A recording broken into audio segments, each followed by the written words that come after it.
as people are kind of sitting down, I'd like you to welcome you to the Integrated Test Center, part of Dry Fork Station. I'm Tom Stolka. I'm a Basin Electric employee. I'm the plant manager at Dry Fork. So been involved really since construction. I guess I started as a consultant back in 2005 and 6 on the Dry Fork Station project. I've had extensive experience. I'm a mechanical engineer, graduated in 1983 from the School of Mines in Rapid City, South Dakota School of Mines.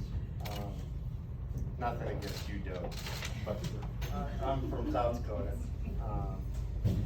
Worked for Black Hills Power and Light for 23 years right out of school. Started in power plants, been in power plants ever since.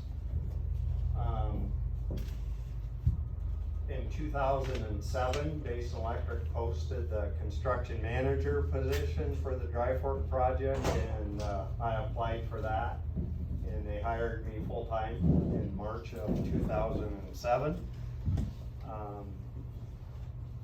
Along with construction, I was part of the design team. They kind of went hand in hand. We were designing as we were beginning the construction, all at the same time. Our engineer on the Dry Fork Station was Sergeant Lundy out of Chicago. They also did our construction management and our commissioning for us. So anyway, partway through that construction, then the plant manager position came open, and I applied for that, and they hired me as plant manager. So I've been a plant manager from day one, I guess. We started construction on the plant in 2007. We went commercial with the plant on November 1st of 2011. So not quite a 4-year construction project. This site, as Jerry remembers, was slanted. So we had a huge cut fill operation to make the plant flat. So we did that first. Then we drove piles for our foundation. They averaged about 55 feet to get the bedrock here at this particular site. And then we poured the concrete foundation and then built the plant. This is a great aerial picture of the project. You can see up here on the north, during construction, we actually had a road. This used to be Highway 59. So we put in a temporary road, which we call Gate 4, came off of Highway 59 so we could build the overland conveyor. Our conveyor comes right directly from Dry Fork Mine. Dry Fork Mine is a separate co-op from Basin Electric. Basin Electric's one of the owners of Dry Fork Mine. They're great partners, so we're mine mouth. They basically mine the coal in the pit, they crush it, and they bring it right over to in-plant coal bunkers right here at the plant site. The original Dry Fork Mine started right in this area, 92-ish. In the early 90s is when Dry Fork Mine opened up. This was the original pit. Basin Electric purchased that property from Western Fuels Wyoming as part of this project, and we're using that as our ash landfill. That's one of the permits that we had to get for the project. So you can see, this is way early. This picture was in 2011, 2012 timeframe. There's not much ash there. Today, this is ash cell 1. It's actually topped out. Delynn is working to reclaim that now. Delynn Hugo back here is our environmental coordinator at the plant. So this area we built for laydown to build the coal handling equipment. We started working with Scott and Fred a long time ago. How long ago has that been when we started CarbonSAFE 1? It's been 4 years, almost 5. Yeah. 4 or 5 years.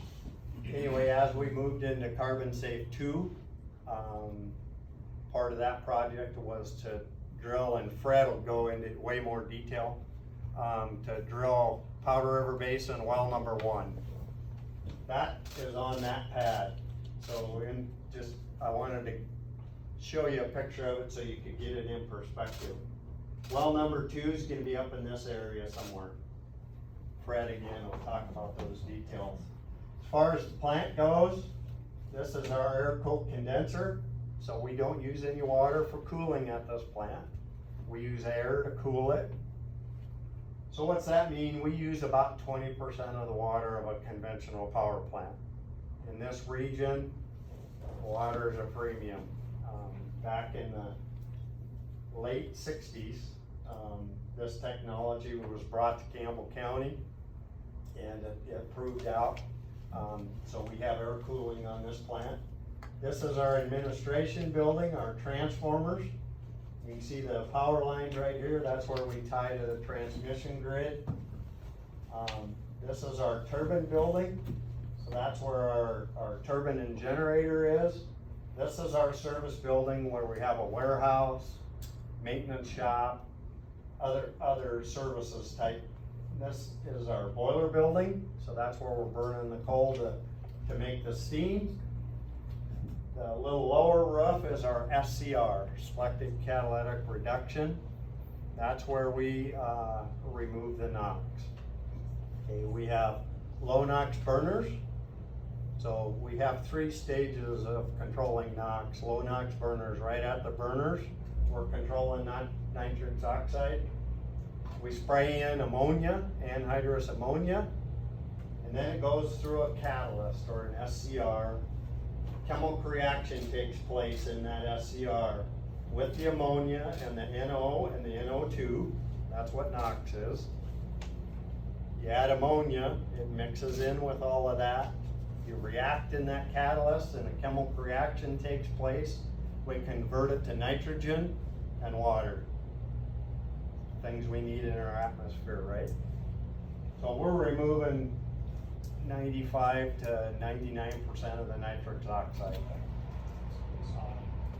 It leaves the SCR, and then we add in activated carbon. What do we use activated carbon for? We're capturing the mercury. It's again, another chemical reaction takes place, and we actually capture it in our bag house as a solid particle with our ash. So we spray in carbon, it goes into this little round vessel in the middle. That's our scrubber. We have a dry scrubber on this unit. We add hydrated lime. We spray in water to bring the temperature down. Again, another chemical reaction takes place. So SO2 and SO3 react with the hydrated lime, and we convert it to calcium bicarbonate and calcium bisulfate. It's a dry particle, it's a dry scrubber.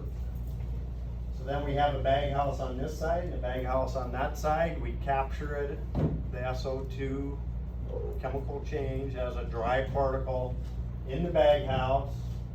And then you can't see it, but we have a silo in the back. We take that ash, and then we haul it by truck over here to the ash landfill.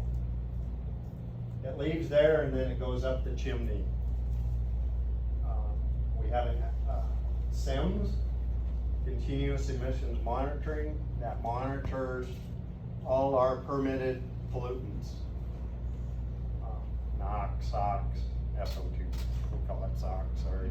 NOx, SOx, mercury, CO2, carbon monoxide, what am I forgetting? Got him. She says I got him.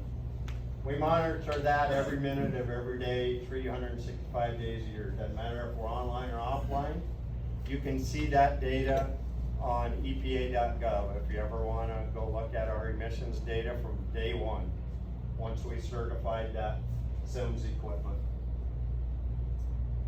The ITC, we're going to get a new picture because you can't see where the ITC is. It's actually right here.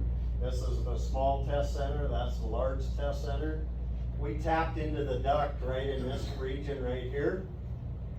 So that's the clean gas. So that's the same gas that's going up our chimney. That's what we take to the integrated test center. I can talk about the plant forever, so I'm very quick. As I mentioned, we're part of Basin Electric. Dry Fork Station, one of the coal plants for Basin Electric. We're headquartered in Bismarck, North Dakota. Some stats on Basin Electric. We have 131 members in 9 states. So you can see the region basically from Canada down to Mexico on the south. You got Minnesota, Iowa on the east, Montana, Wyoming, Colorado, and New Mexico, and then the Dakotas and Nebraska in the middle. We have right around 1,800 employees. It's a little lower than that now, 1,775-ish. 7.6 billion in total assets. That includes, we're a generation and transmission co-op. So we provide the generation and the transmission to get it to our 131 members. Those members sell it to the consumer at the end of the line. We were incorporated in 1961, and we got right around 2,500 miles of high voltage transmission. 6,500 megawatts of generation. I'll show you the mix of that here in a minute. We're member owned. So these co-ops, which Jerry's a member, he's actually on our local board for Powder River Energy Corp. I'm a member of Precorp as an example. So we'll show you how that government works here in just a second. We serve right around 3 million consumers in that 9 states. So here's the 11 districts. So you can, Jerry, as part of Powder River Energy Corp, is a member of Member First Power. So Member First has a board member on our board. So our representation from our local standpoint is Paul Baker. He's actually my neighbor out on the ranch. Drive by his house every morning coming to work. So how does it work?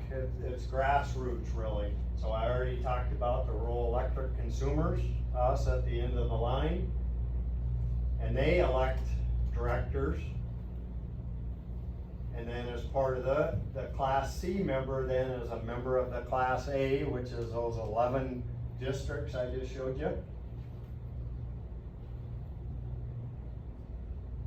And then members, we have 11 directors from those 11 districts.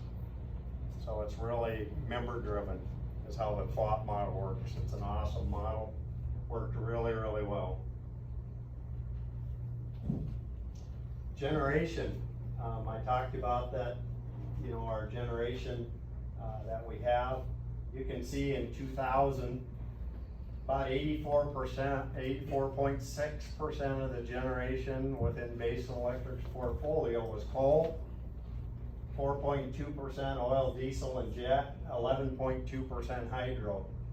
Look at the difference. In 2020, 40.4% coal now. Here's where the big jump was natural gas and wind. So the renewables part of it is what took the big jump. And here shows an example of our generation resources. The orange dots are the renewable energy. You can kind of see it follows the Missouri River. Right? The Missouri River comes out of Montana down through North Dakota, South Dakota. Coal, you can see we have coal plants in Wyoming, up here in North Dakota, Minnesota, down here in Iowa. We got a little bit of oil, and natural gas also kind of follows that same corridor. We do have some natural gas here in Wyoming as well. This is our base load power plants. Remember I told you Dry Fork's one of the coal plants. We have 3 other units, down here in Wheatland, Wyoming, south of us. Leland Old Station up in Stanton, North Dakota. That was actually our first coal plant for for Basin Electric was built at the Leland Old Station. And then we have the Antelope Valley Station in Beulah, North Dakota. So we still have a fair amount of coal in our fleet, but as you see, we have kind of all the above. We have all the generation resources as part of our portfolio. With that, I think, I don't remember the agenda. I'm next. Holly. Hi. Thanks. Thank you. Okay, so hi everyone, thank you so much for being here. I'm Holly Kreka. I'm the Executive Director of the School of Energy Resources. And I guess to give a little bit of my background, I'm a chemical engineer, but don't do too much engineering these days. But I spent the early days of my career actually crawling around at coal-fired power plants like this one here today. The company I worked for actually was one of the inventors and demonstrators of activated carbon injection to control mercury from coal-fired power plants. And so one thing I want you to know, if you don't already know it, is that we're here at the ITC, housed by Basin Electric's Dry Fork Power Plant, which is one of the best power plants in the world, in my opinion. It's got all the bells and whistles, and so Tom, in his presentation, went through all these environmental controls that have been applied to this plant. And all those environmental controls, they're just technologies that were invented mostly here in America, and now are deployed all over the world. And so today we're here to talk about a different technology in CO2 capture. But maybe with the exception of the air cooling, everything else is all those other technologies that were talked about, activated carbon injection for mercury capture, what's called SCR for NOx control, and the sulfur removal. All of those are about preventing different things from coming out the tall chimney, the flue stack.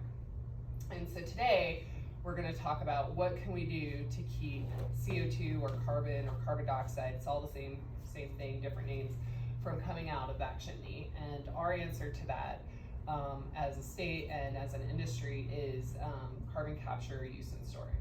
So that's what we're here to talk about today, and it's a huge focus for the state of Wyoming and for the School of Energy Resources. And we're trying to develop that technology so it can be used at coal-fired power plants, at other types of power plants, in industry where it's needed, so that so if there's regulations that say you can't emit that carbon into the atmosphere, that these plants will have an economical solution.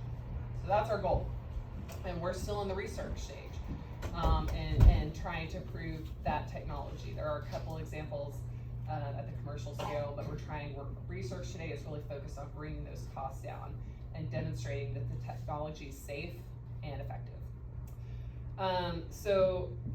School of Energy Resource, let me just give you a little bit of background. Our focus and our mission is energy-driven economic development for the state of Wyoming, and that's what we do every day. And we believe that carbon capture fits really squarely in that bucket. Why we look at it as a state is it saves jobs, and it actually creates jobs as a technology class. It's gonna help enable Wyoming fuels in a carbon-constrained future that we are facing. It leads to economic development, and it also is something that we believe as the School of Energy Resources, and I would say the state as a whole, as we develop this technology, we're not just doing it for use in Wyoming. We want to be leaders and demonstrate that it works, but we want to see it applied to plants more broadly across the country. Not everywhere has the CO2 storage options that we have here in Wyoming, but lots of places do. And so we want to demonstrate again that it's safe and it's cost effective, and have that technology used at power stations burning Wyoming coal or other fuels. So I've spent most of my career, except for those very early days when I was working on mercury capture just a little bit, I spent almost my whole career working on carbon capture and storage. And so you'll hear Scott and Fred and Kip talk about carbon storage, and then the CarbonSAFE project specifically that we're here to talk about today. Let me just explain. I think most people are pretty familiar, but this is public outreach. So let me just make sure we go through what exactly we're talking about. with carbon capture. And like I said earlier, it's basically a technology that prevents the CO2 or the carbon dioxide from coming out the stack. And the way we do that is we either use a membrane or a liquid that reacts with the CO2. And the point is we pull it out of the gas that's gonna go up the stack. And then it's concentrated, it's pure. And we pressurize it, and then we have the ability to either use it or store it underground, or both.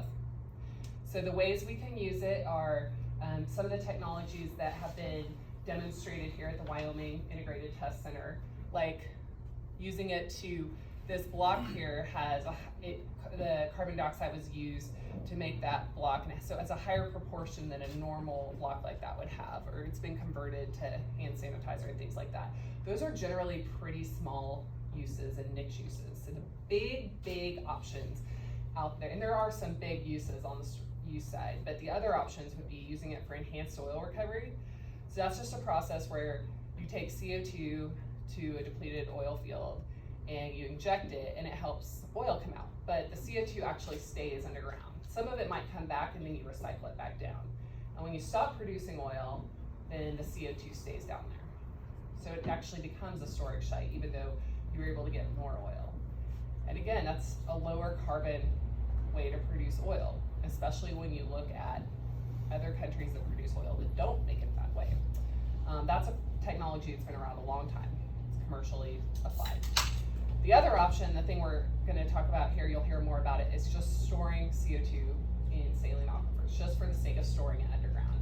And if you walk away with one thing, know that we're talking about very, very deep storage of this CO2, so that it's not going to impact minerals production, so it's not gonna impact oil and gas production, unless we want it to, unless we're doing enhanced oil recovery. And it's not gonna impact groundwater, and it's not gonna bubble up. And so that's why we're working so hard on this Wyoming CarbonSAFE project to make sure it is safe and that we understand how it's gonna behave once it's underground. And the point is that it stays there forever, which kind of sounds crazy sometimes, but there's actually CO2 domes or CO2 reservoirs underground that are there naturally.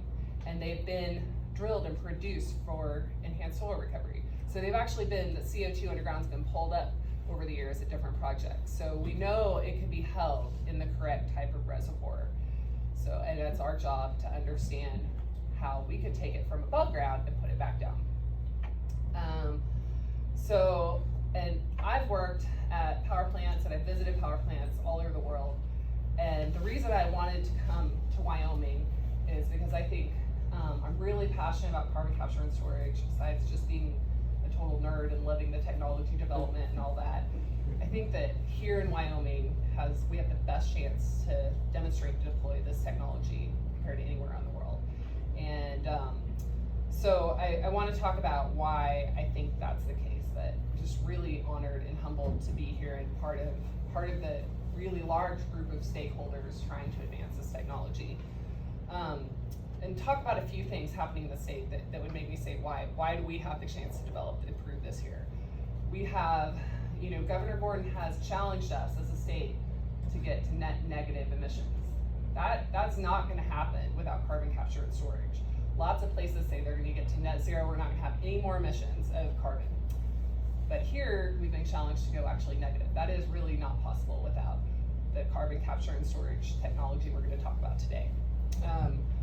And the Wyoming Energy Authority in the last year has been stood up. They're working on different energy strategies to the state. We really, as a state, have to be thoughtful in what happens to our energy sector, because even if we want to use fossil fuels unabated, we have to export our energy. So we also have to help develop and export that technology too. And so we have very proactive communities here, including Campbell County. We also have a lot of stakeholders around the state. So obviously we're here at the Wyoming Integrated Test Center. It's a great place for technology developers to come test their technology. So one of the tough things about power plants is that the flue gas has a lot of stuff in it, the stuff that comes out the chimney. So you really want to test your technologies at the power plant. Doing it in a lab does not cut it. And so this is a great place that allows technology developers to get access to real world conditions, so they won't be surprised too far down the line. We also have the Enhanced Oil Recovery Institute. That's our sister organization. They work with us every day, and they're focused on driving new oil production in the state using CO2 to help stimulate those oil fields. We have obviously very active communities. One example, not related to carbon capture and storage, that is a great example though, and I have to say it because Phil's here today, is the Wyoming Innovation Center. We're really looking forward to testing different technologies, focused on things like rare earth elements and new products from coal. Those aren't related to carbon capture, but they're all part of the portfolio of things that we study at the School of Energy Resources to develop new industries for the state and to drive that economic development. And so that's another example of how we're gonna be able to test technologies there, get them out of our labs and start scaling them up and hopefully hand them off to entities that can take them commercial eventually. Other examples of things Wyoming has going for it. There's something you might be familiar, might have heard of it hopefully, or maybe even if you haven't, Wyoming Pipeline Corridor Initiative. The state, again, has been really proactive and has established corridors on public lands for CO2 pipelines. So here at this power plant, Basin has been really collaborative, working with this CarbonSAFE project, looking at nearby storage. But if there's a smaller CO2 emitter or a different power plant that doesn't have nearby storage, the state's being proactive in trying to figure out where the pipelines could go to connect the CO2 emitters to the CO2 storage or use options, and try to reduce the hurdles associated with actually building those pipelines so that we can move CO2 with the state. So we don't just have a bunch of one-off projects, but we actually have a whole ecosystem of carbon capture, use, and storage projects. We have one thing you cannot change is your geology. And we have world-class CO2 storage geology in this state and in this area.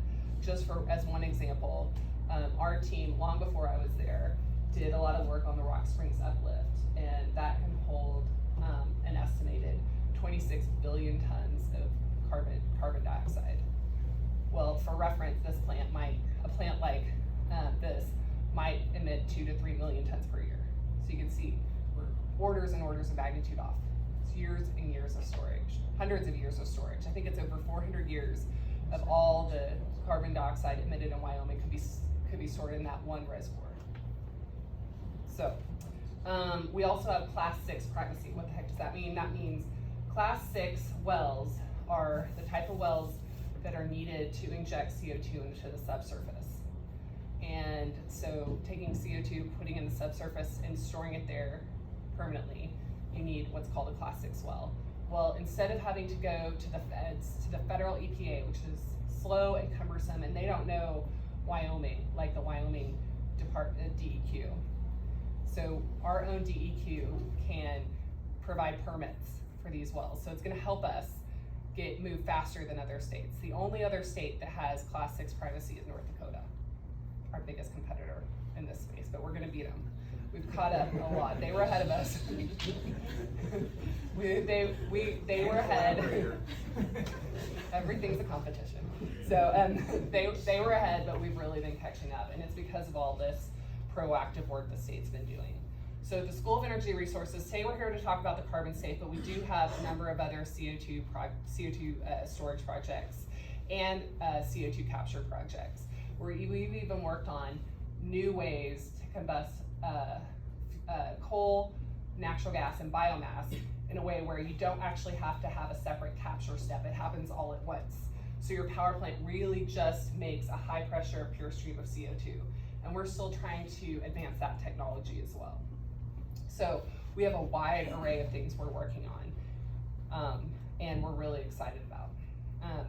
So today we're gonna hear about Wyoming CarbonSAFE. It's really critical to demonstrating that safe geologic storage. And I think at the end of the day, what's gonna make Wyoming really successful are the people that are working on this and the partnerships they're developing now. And so with that, thank you so much for being here. I'm gonna pass it off to the folks who are really doing the work on this project. So Scott Quillin, our Senior Director of Research is gonna be our next speaker. Thanks.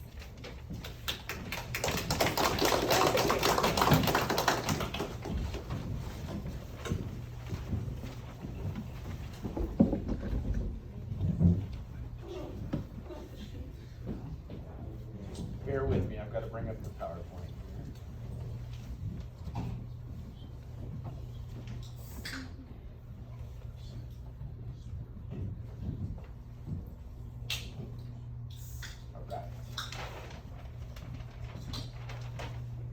All right, everybody, well, welcome. I'm Scott Quillin. I'm the Senior Director of Research for the School of Energy Resources, and it is a privilege to be here. It is always a privilege to come to Gillette and talk to you guys. I am a Wyoming alumni.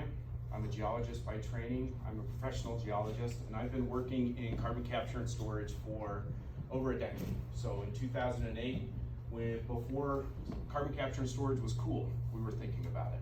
We were thinking about how can we preserve our way of life here in Wyoming? How can we protect our coal industries?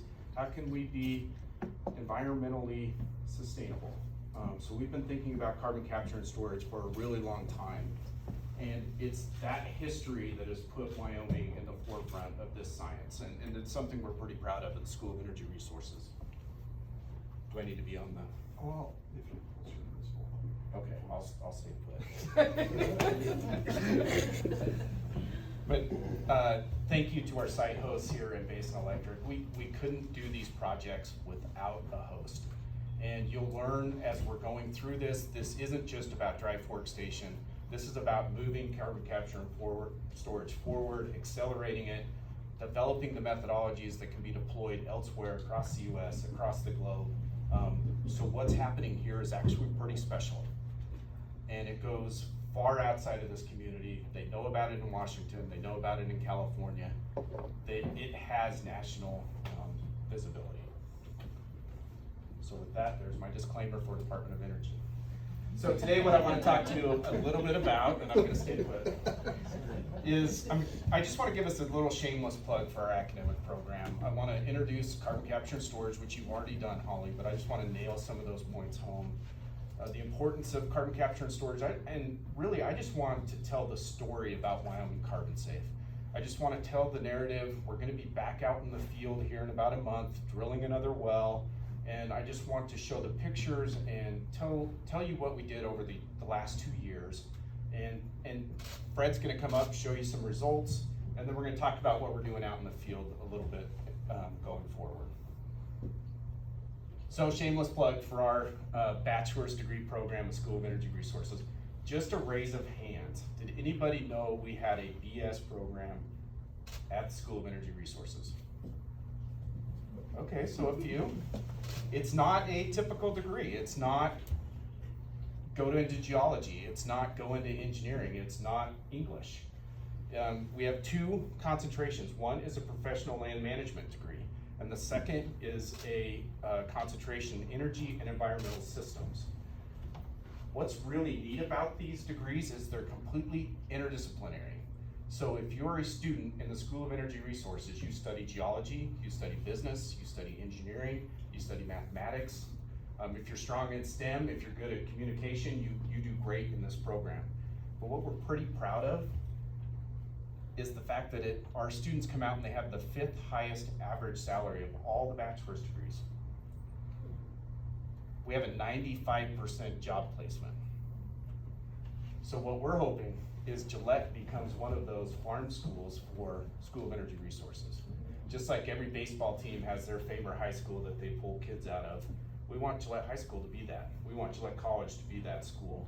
And we want them to come down to Laramie and be global energy leaders.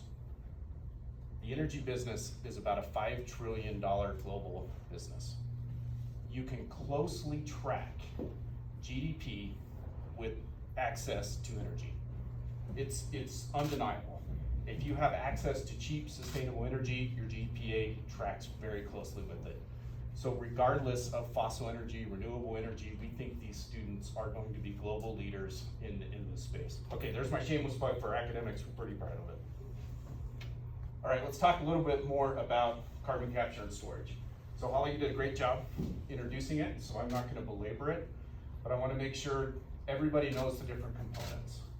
So we have the source, CO2 comes out of the flue stack, right? So Holly said, we're not really capturing it, we're just kind of converting it, we're pulling it out. So the CO2 that comes out is only about 14% of what goes up the stack.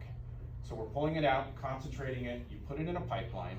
For this project, you basically put it in a pipeline and turn the pipeline straight down and go down 2 miles into the subsurface. But lots of projects around the US have to take that CO2 and transport a distance of tens of miles, hundreds of miles, 300s of miles. That's not the case here. When we get to the storage part, that CO2 is condensed, it's no longer a gas, it's in a dense phase, so it behaves much more like a fluid. So you condense it into the dense phase and you ship it down underground. So here we're about 1.8 miles in the subsurface. So there's about 1.8 miles of solid rock between where we're looking at injecting CO2 and your feet on the floor.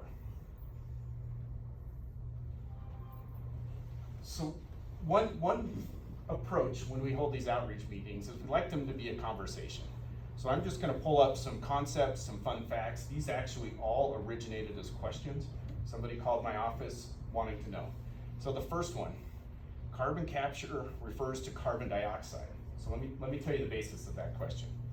The phone rings, I answer it. We start talking about carbon capture and storage. They asked, how do you keep the carbon from blowing off the coal trains? Because that's carbon capture. So we're not talking about carbon, we're talking about CO2 that goes out of the flue stack. So these are the ideas that are out there circulating. This community understands it. Washington, they may not. Now I'm on camera and I just sit down. So when coal is burned, when you take a ton of coal and you burn it, you get 2 tons of carbon dioxide. Wait a minute, how does that happen? So what you're doing is you have coal, which is mostly carbon and some hydrogen. And when you add oxygen, what you're doing is splitting that bond between carbon and hydrogen.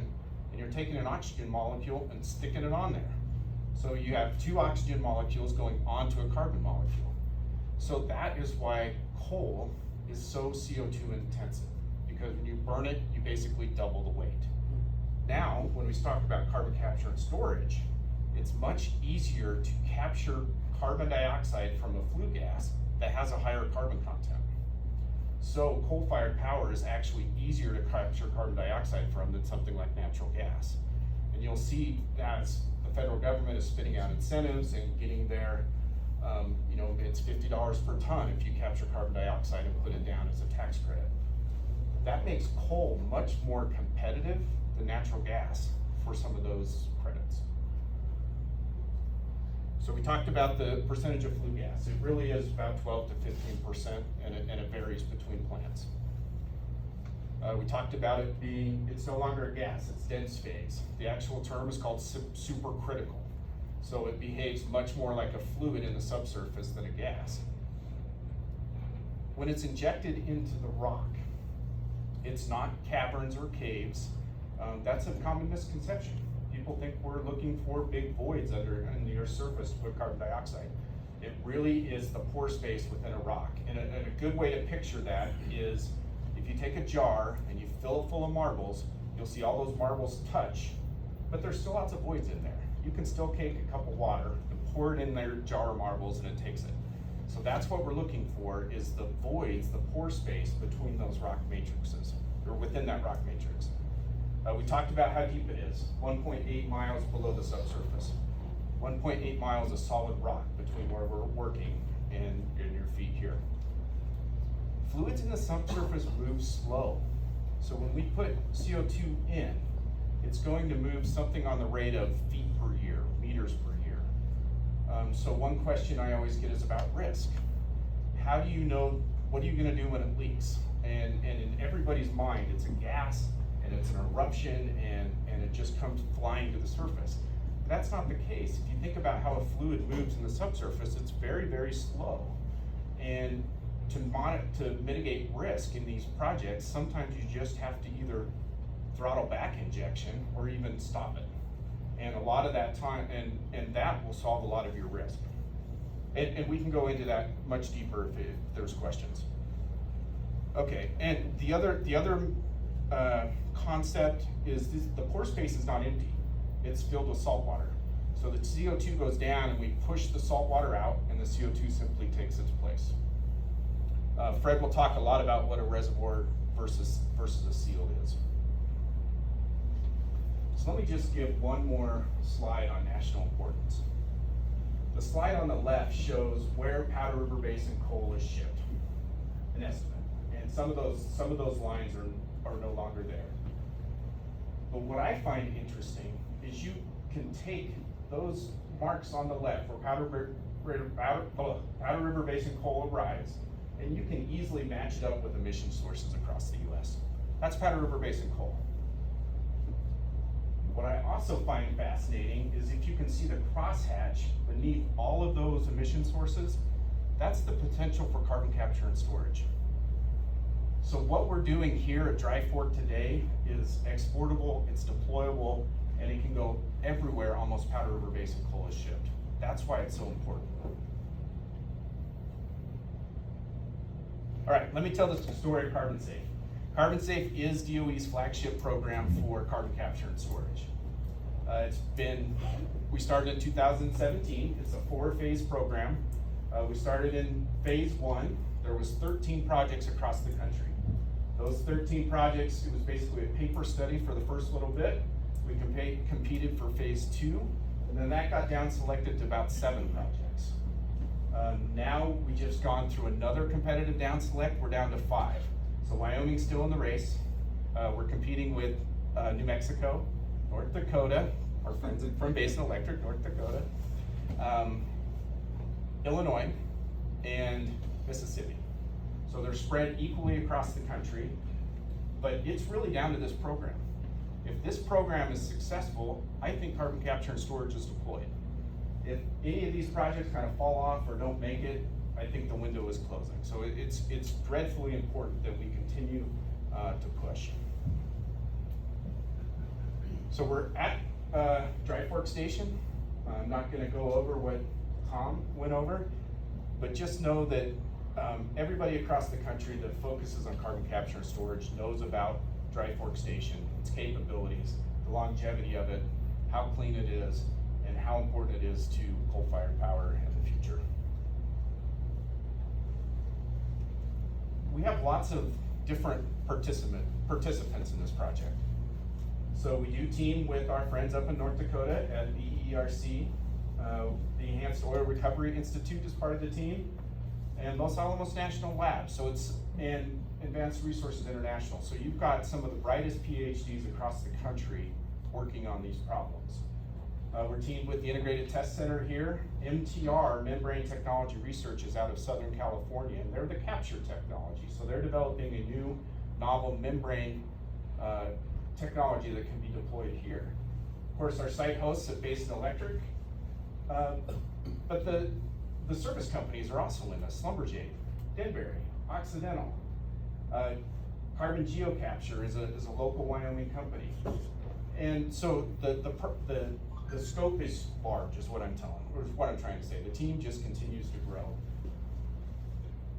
So you're sitting here in the Integrated Test Center. If you were to walk out that door, you can see this big flat lot over here outlined in the green box. That's where MTR is looking to build their large-scale pilot.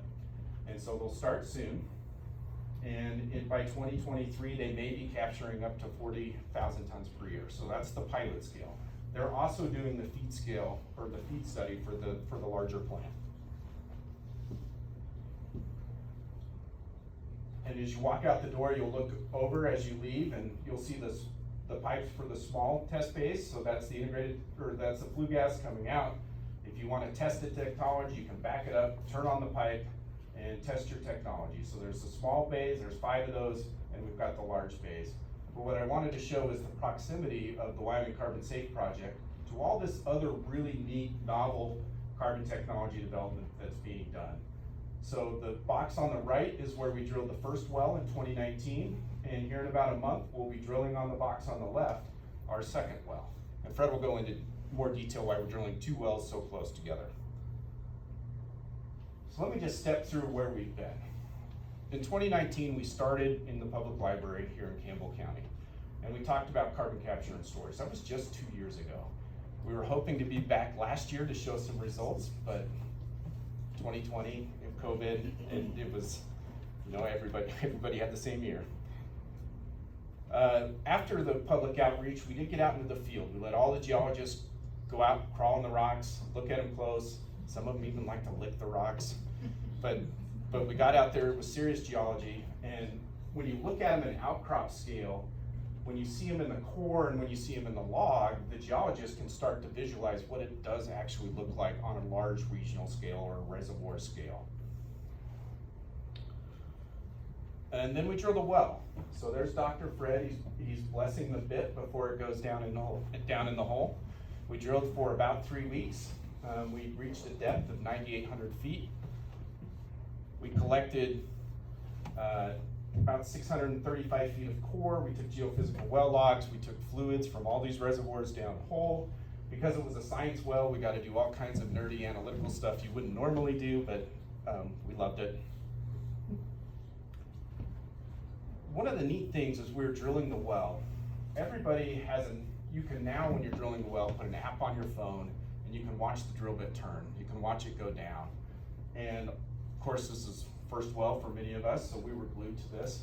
But the neatest thing was I walked by a classroom on the University of Wyoming campus, and our well was up on the screen behind the students. And they were watching this well drill while the folks were up here in the field doing it. That's how in tune the students at University of Wyoming were to this project. So that was pretty neat for me. If you get down there and you have an ability to look at the drilling simulators that are there, you can watch this well be re-drilled in these drilling simulators that we have on campus. So why take core? I hope you get a chance to look at the core that's back there. A rock isn't a rock isn't a rock. They're all different. So when we drill the well, we want to know what rock we're looking at. We want to know what our seals look like. We want to know what our reservoirs look like. And it all goes back to how they were deposited millions and millions and millions of years ago. So this particular location has 4 different distinct reservoirs, all deposited in different distinct depositional environments.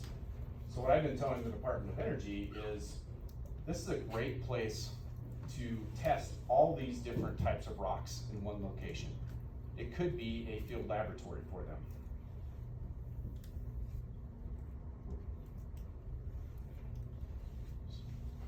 So if you look at the rock there, that's the core, that's a 4-inch core. We blow it up a little bit here, that's 200 nanometers if you can see the very top red scale bar. We go to 500 nanometers, you can see a little bit further. That blue space, that's the porosity in the rock. That's what we're looking for. You can see that some of them are connected, some of them aren't connected, but that's where we're going to store the CO2.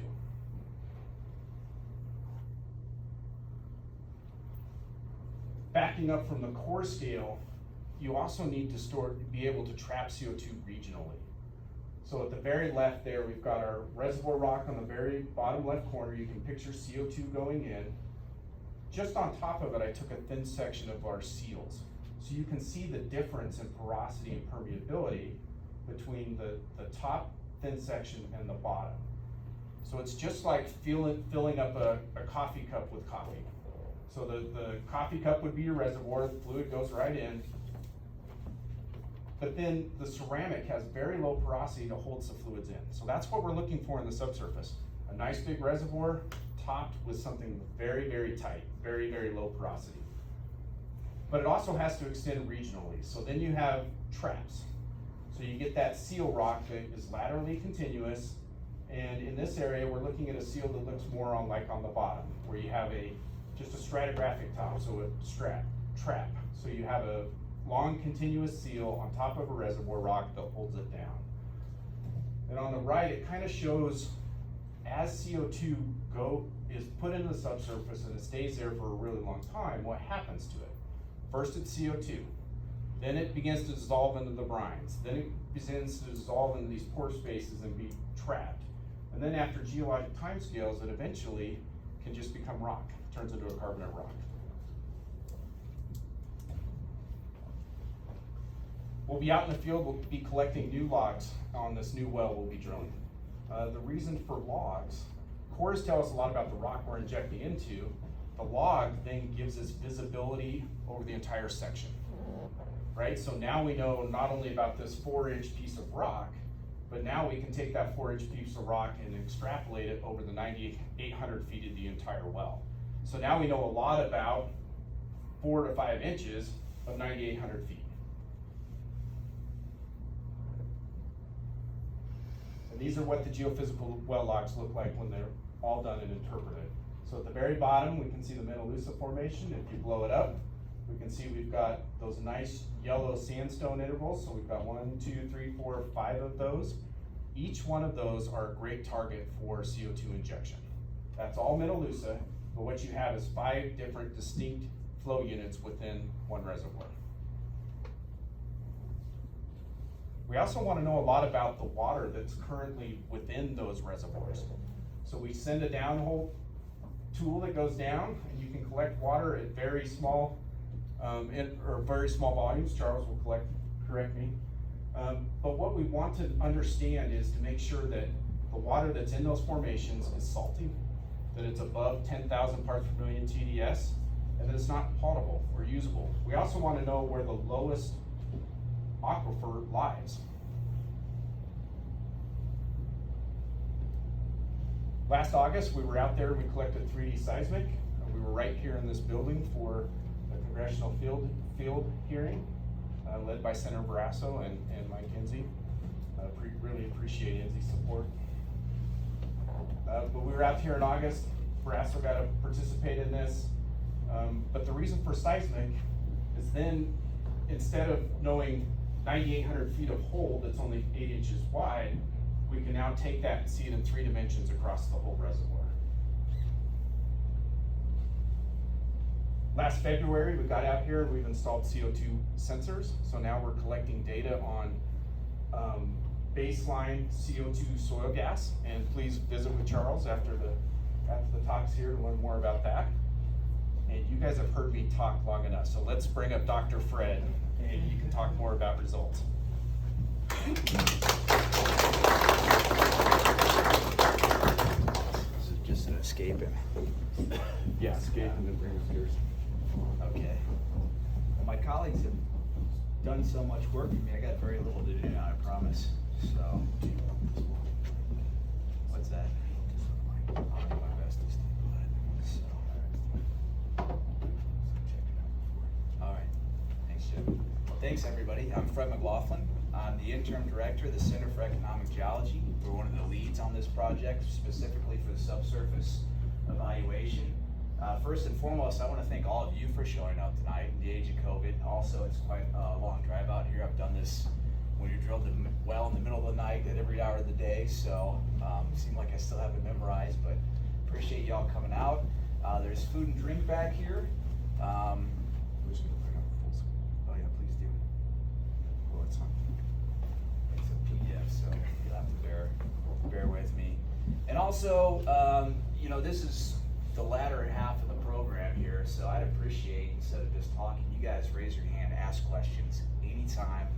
It's supposed to be public outreach. We're supposed to have back and forth. And I can talk to PowerPoints all day. We do it for students, and it's not near as fun as actually getting people's thoughts and perspectives. So my outline for you guys today, again, just a brief introduction. And my job tonight is kind of to bring some results. So as Scott mentioned, we were here in 2019 at the public library. We just begun the project. We had some ideas already of what the region was like technically, geologically, scientifically. We actually have some data we'd like to share. Again, kind of high level because you know, we can spend a whole day walking through results. And also importantly, we want to get into what phase 3 looks like for Gillette for this project. What are the field operations we're going to be doing? What are some of the things you guys might see as you drive down Garner Lake or 59 and look off into the distance? And then last but not least, we'll talk about some expected outcomes from this phase. So that is small text, I do apologize. My colleagues introduced this, but we find it's still very important to bring this up. There are misconceptions. I do want to say that these projects are very multidisciplinary. So We have Kip Coddington back here. He's one of the leading carbon management lawyers in the United States who's helped us advance this project. We work with engineers, environmental scientists, economists, business folks, regulation, policy, and also outreach experts. And that's what it takes to get these projects over the success line. So that's interesting for me because before this I mostly worked with geologists, and now I call lawyers on the phone sometimes for project reasons, not for Saturdays. And it does make things a little more interesting. I get to learn a lot. I also want to point out we do have representation from DEQ. A Class 6 permit is one of the most rigorous permitting requirements that have to be met to make one of these projects happen. So there's a lot that goes into it, years of thought and research. We're still learning as we go forward. We've got help from the DEQ helping us learn, but there's other injection type of wells that could be permitted in a lot faster fashion. And it's because they've been done before. Water injection, H2S, stuff that even is more kind of environmentally noxious than CO2, but because oil and gas or others have done it for 100 years now, the permitting process is maybe a little less strenuous. So that I think the public should know. There are really rigorous metrics you have to meet before one of these projects can go forward. So, and as I mentioned, gas injection storage, there's an existing industry around there already. We've copied some of those methods in some of our assessments in ways to determine how this works. So we're using old knowledge to make new things happen. We are looking at the pore space as a resource. I think Scott Quillin brought this home in a good way, but we're also looking at the confining units in the region. So it's not just the pore space that's important. Can it be held in place? Are there other geologic or anthropogenic factors that we need to know about that could impede the project? So we look at all that. And last but not least, because I'm going to use the word commercial scale several times in this, what is a commercial scale? Well, it depends on your point source. So a medium-sized ethanol plant could produce 150 to 300,000 metric tons of CO2 per year. A medium-sized coal plant could produce 2.5 to 4.0 million metric tons of CO2 per year. So these are all potential sources for CCUS, but again, the volume varies, and that changes the way we lay out these projects. So again, today I'm going to talk through the technical review, some of the updates to date. And again, if you have any questions, feel free. So we do have one stratigraphic test well that's been completed, one new well coming that's designed in a review. We'll talk on that in a minute. We've done a full assessment of the existing core, formation fluid logs, and sealing lithology. Again, the idea there is to understand everything to the best potential we can, the impacts those systems might have from potential CO2 injection operations. We've started environmental and monitoring assessments, both soil, groundwater. There was a 3D seismic survey, you saw that in a previous slide. And we've begun to model some of this data in the larger property models to check injection feasibility using different simulation software. We've also started risk and MVA assessments, which are necessary for these projects, both from a permitting standpoint, but from the business and commercial aspects. So again, as my colleague Scott Quillin had mentioned, we have several reservoirs that we targeted prior to even drilling. And what we were hoping to find when we drilled was that one, our assumptions were partially valid at the very least, and we found they were, but two, to have a better understanding and refine what the actual numbers are. So on the left here is a 2D seismic line that runs roughly east-west, just north of UW-PRB number 1. That's the well we drilled just to the south here, about 1,500 feet. This is a 6x exaggeration, so you can see everything slightly dips to the west, going towards the center of the Powder River Basin. But really the dip here, angle here, is only 1 or 2 degrees. So it's relatively flat line stratigraphy. So that kind of always gives everybody the wrong perspective that, we've got a big tilt here. These are our targets, interest, or potential storage injection zones, starting below 7,500 feet. And above that, as Scott mentioned, we have over 4,000 feet of continuous Cretaceous shale. So just a thick package of impermeable units. This diagram here is a log facies interpretation. So again, it's taking log data and it's spitting out what the lithofacies might be in the region, be it shale, carbonate, mudstone, etc. The primary injection targets for this study site are all sandstones, and they all vary, as Scott mentioned. Sealing lithology varies a lot. We have mudstone, siltstone, shale, carbonates, but we also have thick evaporites, so that's anhydrite and halite. They were put down in agencies that dried out numerous times back in the Triassic. On the right here, we have the actual formations and the amount of core we recovered for UWPRB number 1. And again, going in, we had an idea of what we were hoping to study, both reservoirs and seals. So you see, we always try to overlap a little bit. So one of the units here we were looking at is the Lakota Formation for injection. And you notice we cored a little bit above that. We got some of the seal rock too, so we could do assessments therein. The Hewlett, there's very little done on the Hewlett member across the Powder River Basin, mostly because it's a reservoir, but it never holds hydrocarbons. So this was a first for us. We didn't have a lot of background on that. We have the largest continuous segment of Hewlett core ever pulled from the Powder River Basin, sitting down in university labs right now. That's been very interesting. And again, one of our primary targets was the Menalusa Formation and the overlying red beds. Scott also mentioned we pulled fluid samples from all our primary reservoir formations, again, to understand if those waters were truly saline and what type of waters they were, so we can do reactive fluid assessments, you know, desktop, but also in the lab. Zooming in a little bit more on what the seismic actually looked like, this was a challenging seismic acquisition, and largely because seismic relies on the acquisition of energy through the subsurface, noise, they call it seismic noise. And this area is one of the noisiest areas naturally in Wyoming. You have a power plant here, you have coal mines all around it, you have rail line going through, massive power lines, so just constant noise going through the system.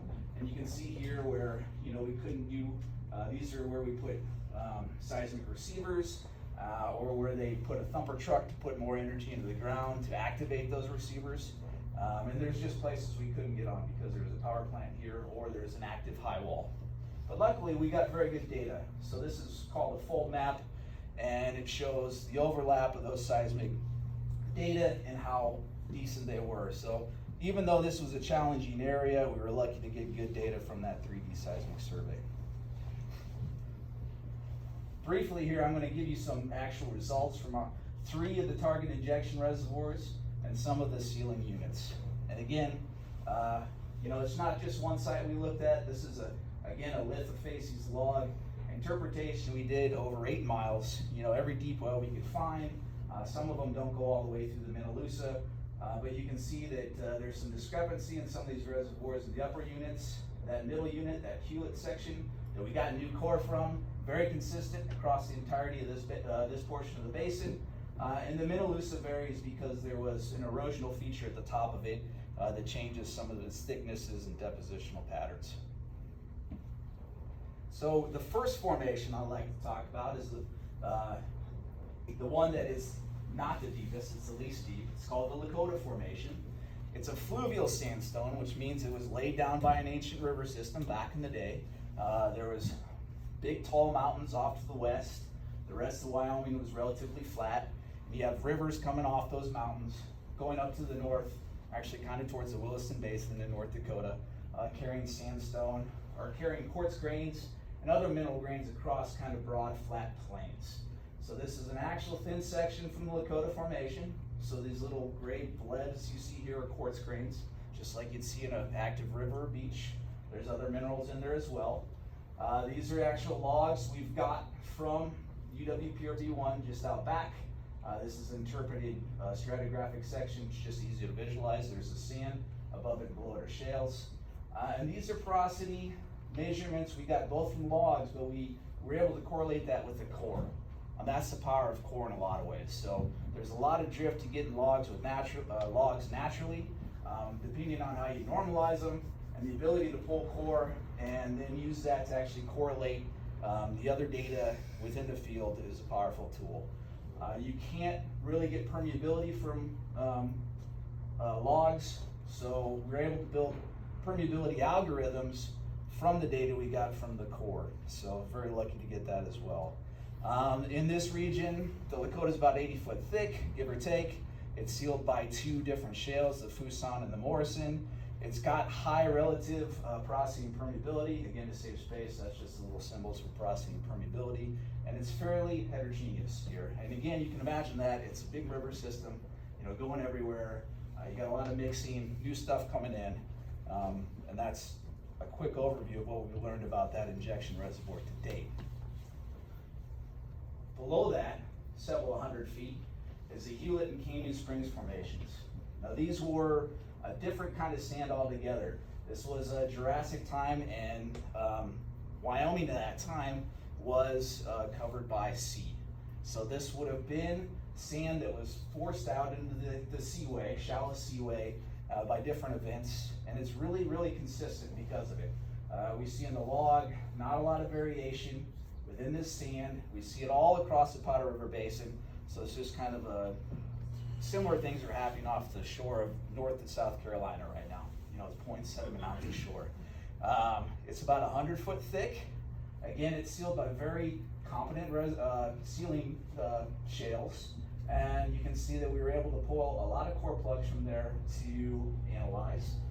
This is a thin section, shows the distribution of different sand grains. And just for fun, even more nerdiness, we looked at the grain size variation of these sands, and we see a fairly normalized peak, which isn't always the case in sandstones when you get a lot of different sources. So we like the Hewlett because it's got a lot of consistency across the basin. Yes? Can you Question. maximize your page so that it covers the screen better?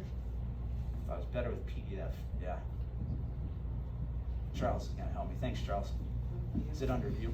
I think so. Yeah. Full screen mode? The arrow keys. Excellent, thanks. Any other corrections I should make? That's okay, I just lift things up and put them down. Yeah. The last storage reservoir I'd like to talk about is the Menalusa. It's the thickest sandstone we have here. It's also the deepest. You can see it's made up of different sand bodies that intersperse with carbonate rocks. I was telling some folks in the crowd earlier, this is actually very interesting, maybe ironic even, because this was deposited during times of extreme climate change. So this was a glacial period, non-glacial period. There's tipping points because there's a bunch of volcanic activity as the Appalachian Mountains were formed. And what you see is sea level rise and sea level fall due to glacial periods and interglacial periods. So as glaciers formed in the North and South Poles, just as they do today, the sea level regressed, and there was kind of Sahara type dune sands that marched back across the seafloor and deposited sand dunes. And then the ice caps would melt because, again, fluctuations in climate. The seaway would come back over, cover the dunes up, and you get these thick carbonate beds that were put down. And you see this time and time and time again within this formation. Again, it's a known oil producer in the northeastern part of the basin. So we knew a lot about its potential to hold fluids. It's not produced regionally here. And we were able to recover a lot of core. But again, because it was a known oil producer, there's very few oil and gas industries that drilled all the way down to the last units. So we were able to find a couple additional sands that didn't have a lot of legacy data associated with it, which again enhances the potential to store carbon here at the site, and was kind of exciting to see pulled out of the ground. On the left here, you see another thin section image. Again, we're trying to drive home the fact that porosity is interspersed between these sand grains. And this is what's called an SEM image. So it's a step down and a step down scaling electron microprobe. And this was a byproduct. We did some CO2 fluid reactions. We wanted to see how it might react with some of those grains. And we're just showing the after picture here. Again, as Scott mentioned, one of the important things, one of the important resources that Wyoming has, not just storage, but sealing formations. In some places, they get more than a mile thick. So at this site specifically, we see 5 different sealing formations that overlie our primary target injection zones, starting about 3,638 feet below the surface. going down to about 7,500 feet. Again, most of these were laid down during a period where Wyoming was underwater. There's a thick sea here. Then we have the Lakota and Hewlett Formation, and below that, there's another thick sealing formation called the Spearfish and Goose Egg. Those are the Triassic red beds that you see. So you drive all over Wyoming, you see red mudstone, that's Triassic age rock. If you ever want to impress anybody in the car with you, that fact always knocks them dead. But all these rocks are shown to have low porosity and permeability. They're also fairly ductile, which is good. You know, you can imagine a clay versus a brittle rock like a sandstone or a carbonate. That helps their potential to seal. We do a bunch of assessments on these that are different from the reservoir, so we want to understand how fluid might move through these, if they could move. So we do pore throat size analysis, and you can see from this example that the pore throats were in the nano size, which means you're not pushing water through there. We also do stuff like mechanical assessments. This is a classic triaxial shear test, and what it shows is, well, you have to take my word for it, but these are fairly ductile rocks. So if you put some strain on them, they will not fail right away. They will kind of conform. Last but not least, I'd like to point out in the technical review, we do have a primary site. We're looking here at Dry Fork Station, but we're also assessing other sites within the region. And again, it's the ability to take the learnings we have here and try to transform it to the other sites, maybe create a larger storage hub within the region. On the right here, we have an output from one of the models we're building. This actually has the seismic data shown here. It's the velocity section of the seismic data, and you can see again the kind of very simple layer cake stratigraphy you have at the site. CWP gate number 1 cutting through it. We'll continue to refine these models with the new field activities, the new data we get here, to have a better idea how injection might impact these reservoirs and the area might see it flow under. So before I move on from results, are there any questions? Great so far, appreciate that.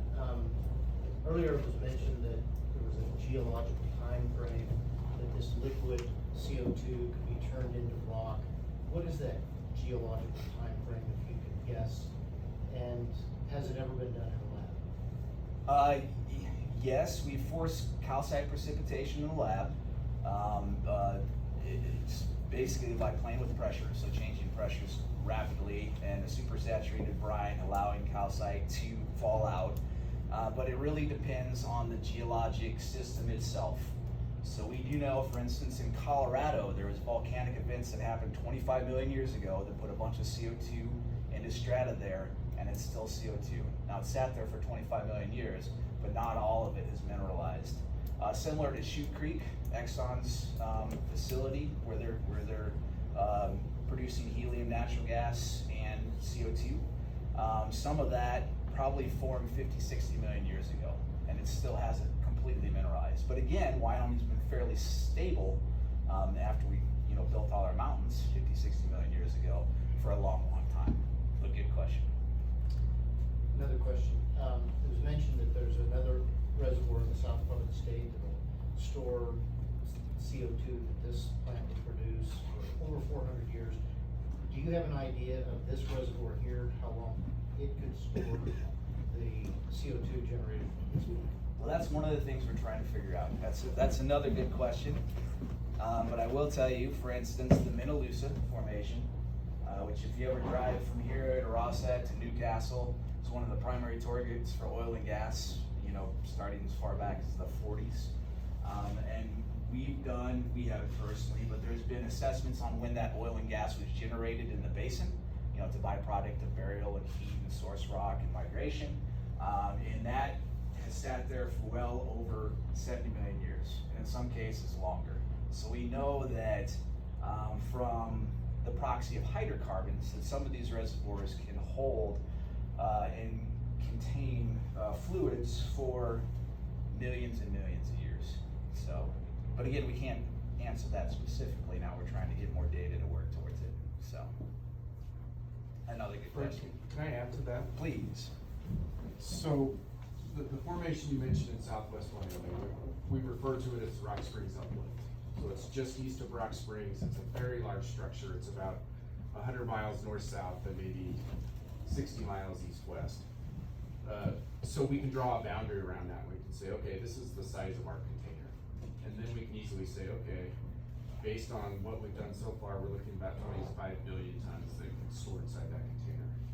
The container here, we haven't really drawn it yet. Is it the Powder River Basin? Is it Campbell County? Is it larger? So the way to think of storage capacity in this area is you can get about 500,000 tons per year per well. And the Powder River Basin is very large. So if we're looking at the Middaloosa, depending on how many wells you want to install, that's your storage capacity. So it's linear based on how many wells you put in. So for this project, Fred, how many wells do you think you would need for 3.3 million tons per year? It's a good question. We're working on that, but it honestly at least But it's probably like 4 to 4 to 6. 5. Yeah, okay. But that's one of the things we hope to refine. I'll try to explain it here as we walk through phase 3 objectives. And the other thing, we know that these would be living projects, so yeah, we're still learning, which is the wonderful thing about this research project. But it's based on real industry, so we're trying to we are building that in as well. We're not trying. So the next portion of this talk is to actually share. Yes, sir. Oh, I just had a question too. Sure. Okay. I'm trying to get my mental picture of 1 ton of coal that is burned creates 2 tons of CO2. So if we were to pile a ton of coal in the room here, it would fill up a spot right over here, side of a pickup truck bed. Yeah. How can I get a mental picture of what 2 tons of CO2 looks like? Would it fit in this room? What kind of space would it take to hold 2 tons of CO2? Yeah, I've got a And couple. just for clarification, is that dry coal? Because our coal here has a lot of water in it. Yeah, so that would be, that conversion would just be simple dry coal. So, but yeah, Charles, I know you've worked on this before. Do you want to share? This is Charles and I in the back. He's one of our colleagues. Depends on what phase you store the CO2 in. If it's in a gas phase, it's a really low density material. So 1 ton of CO2 as a gas is huge. But one of those air gas trucks, the bigger air gas trucks you see driving around, holds about that much. In a liquid, a super dense phase, the supercritical phase. And that's the product that would be injected. Yep. So Even a ton of in coal denser phase, burned would be equal to a semi-truckload of CO2. and the semi truck will get smaller the deep you go underground because the pressure continues to build. So Okay. you continue to squeeze it down. Okay. Yeah. Thank you. Oh, and another question is, you say that there's these reservoirs that hold so much. Does it go down in containers or does it just get injected and you know how much is there? Yeah, so it gets injected. That's a great question. You said it goes like a fluid. Yeah, so it goes down, it's the opposite of oil production, right? So you use the well and you go down and you perforate into those zones you're interested in and you push that fluid down into those zones. Yeah. No, those are good questions because, we take a lot of these questions for granted. And it's better just to, feel free to ask any question. So Fred, I had a question real quick. Sure. Are both of these wells, are they new drills or is one a re-entry? One's a re-entry. Okay, and thinking of that, well, and maybe you'll address that in your phase 3, in your objectives. There are a lot of Middaloosa wells and a lot of plug wells, and is that part of the project as far as this repurposing? So we have looked at repurposing some old wells. Again, why not take use of existing assets? But the way you have to complete a Class 6 wells is commonly much different than these old oil and gas wells. So we are looking at them more for potentially reusing it for monitoring if we can. It's because these type of projects take a robust monitoring system, and we call it an MVA plan. So if there's local or regional wells that might be repurposed, and there's a lot of stuff that has to go in that, it's not as easy as just drawing a circle on a map, that's something we'd certainly take into account in this phase of the project. Yeah, So, and we have DEQ here, so maybe that's a thought, because that's, I think, a lot of the limitation is integrity and requirements for Class 6, correct? yeah. And then, no, go on, Oh, you can ask questions. Well, I'm just thinking of those reservoirs, and then of course you're probably leveraging all of the other logs that are existing, if you Absolutely. can. Yeah. In cores, and then in this basin, of course, with all of the old wells drilled in those reservoirs, there's just gonna be a lot of monitoring, just because you're gonna high pressurized and then wonder about, of course, we want sometimes that to come back up those well bores with oil, but this basin, we wanna keep it there. We want to keep it there. Part of these studies are determining, where those old oil wells are and if we might impact them. And if we might impact them, how we monitored it. So Charles again brought in a soil sensor there that we placed around old oil wells to see, what the baseline is now before any operations happen. He's happy to tell you about that. So yeah, again, for Wyoming, old oil wells are definitely one of the things we spend a lot of time on, trying to figure out if that will have an impact. And again, we're able to learn from previous Wyoming activities. So Anadarko, when they went in and built Salt Creek, they spent a lot of time assessing those old oil wells, if there was a need for remediation, how they do the remediation, and they had to do it to make the project successful. We would have to define how to do that as well. So, and Scott, I know you had a comment, so. Just comment on where the Menalusa production is in relationship to where we stand today, and where the Menalusa. So Sure. most of the Menalusa production, where the oil lies, is out to the east of us. So a lot of the Menalusa wells are that way. And so what we're looking at is Menalusa that's out to the west, where there is no oil. So a lot of those old wells don't exist. So for instance, and it's a great question, I'm gonna go back, so this is a span, it's hard to see, 8 miles, and these are some of the Menalusa wells we could find regionally, that went that far down, and we collected all of those that we could to learn everything, but there's very few. There was a lot of muddy wells, which is way up here at the top. Scott mentioned those. There's a few Lakota wells, but generally very few wells that were drilled deeper than that in this region. And then more so as you go up towards the Black Hills. But again, the way the basin works, the Menalusa might be 10,000 feet here, but by the time you're at Newcastle, it's 3,000 feet below the surface. So it's a lot more economic. And also the way the oil flowed through the basin as it was produced and charged, there's an affinity for that area of the basin for many different reasons.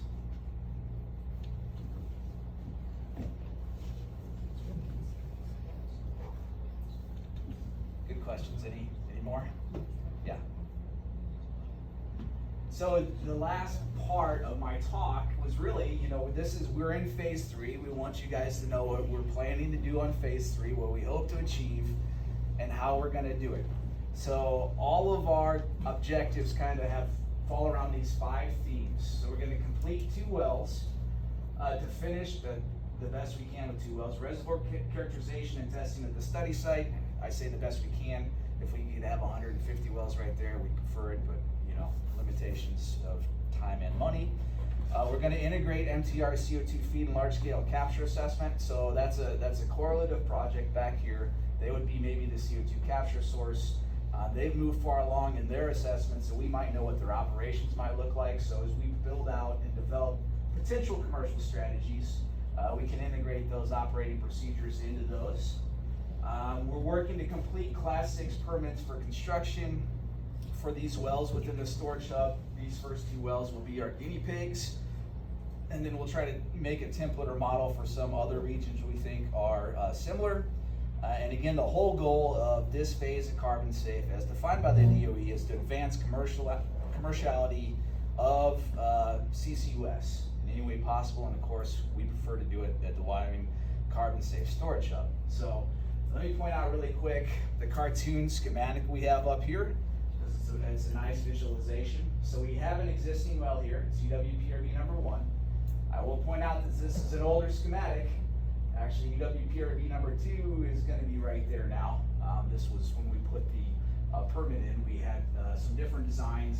It doesn't change much, but might as well point out the flaws while I'm up here.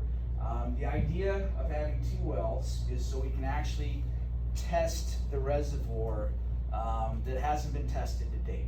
So there are other reservoirs that produce oil and gas in the region, and we know because of the production history, how they produce, how they pump, how they react to fluid moving through these. These are quote-unquote green fields. We're going to run what are called classic interference tests on these wells to have an idea of how fluid transfers through the surface. It's only gonna be water. There's no CO2 in this phase. It's still research phase. But what we'll have is an old well that will go in, the older well. We'll recomplete that to Class 6 standards. We'll gauge it with pressure gauges and other monitoring devices. We'll drill a new well, and we'll get all the fun stuff we did out of the first well, the fluid, the core, etc., the logs, so we can expand our knowledge. And we'll do in situ reservoir tests using, kind of a call and response system, if you get it, between the two logs. And that'll tell us a lot more of how fluid propagates through the subsurface than we can just get with one well. So that's the exciting part, I think, of the next phase. So, Yeah. back up a second. So your existing Powder River Basin 1 well is still cased? So the existing Powder River 1 well was cased to 7,500 feet. Okay. So we'll have to go in and recomplete it to depth. Again, we won't go as deep as we did last time because we didn't know where the sandstone intervals. So that was one of the primary learning lessons. Now we know where the floor is. We'll go in and recase it, and we'll case it with Class 6 spec material, which we didn't do the first time either. So very shortly through Gillette, you'll see chrome piping being trucked in, non-corrosive piping. Should be nice, shiny, fun. We'll get a lot of pictures to share. So Jim's excited about it, I know.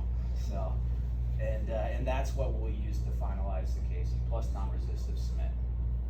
And then you're gonna install your pressure recorders and PRV1. Yeah, likely PRV1. Could be PRV2. We still have some freedom there. PRV2 will be permitted as a Class 6. We will work to permit PRV2 as a Class 6. Yeah, it's not currently permitted as Class 6. So. But I'll just briefly, for everybody, we'll walk through what the field operation steps are in this phase, some of which we already started, specifically step 1, environmental monitoring. We have a true example back there behind the cameraman. Again, Charles Nye is the task lead here. He set this up, and what we have done, or what Charles has done, is he's placed soil monitoring systems, continuous, all around the Dry Fork Station. And again, that's to get a better understanding before any activities ever happen of what these systems are like naturally. On top of the environmental soil system monitoring, there's also environmental groundwater wells that are being sampled regularly, and that's again part of the activities that already exist here, both coal mining and the ash landfills. So we were able to take advantage of many years of groundwater testing, groundwater data in the area to have a better understanding of what the variance of those systems are. Step 2, and this will be the next step where you start to see things happen, is site preparation. So the example on the left is actually the well pad from UWPRB number 1, right after Western Fuels worked to finish it. Western Fuels, again, is collaborating here to help us build these well pads along with the engineers at Basin. So this was where UWPRB number 1 is. And UWPRB number 2 is going to be roughly 1,000 feet away from it. This box here might vary a little bit, but again, the idea is to put them relatively close together so we can do interference testing. The other idea is to make best use of what we call stack storage. So there's not just one reservoir here that we could target and drill and inject in. There's several different reservoirs.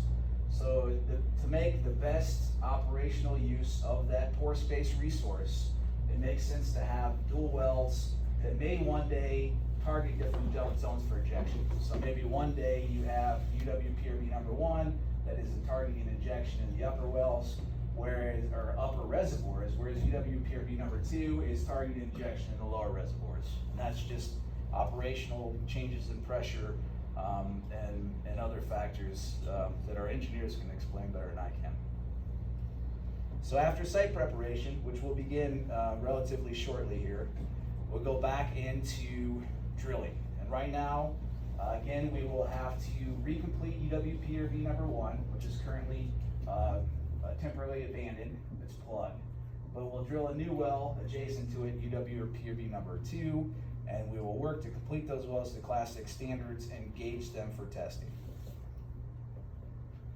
One of the new science pieces we're going to be able to get that we weren't able to get last time is the field testing. So we're gonna run those interference tests, again, the call and response. So we'll inject water in these different zones sequentially, and we'll look for a response offset in the well that is gauged. You know, we use the guidance as dictated by the EPA, so we set up our injection testing under those guidelines. And it's going to be water testing, so we'll be using brines. And after we do the testing, and it'll only be a couple days worth of testing, it's not a lot of fluid by volume, then we'll leave these gauges up and running continuously so we can have long-term data on that monitoring response.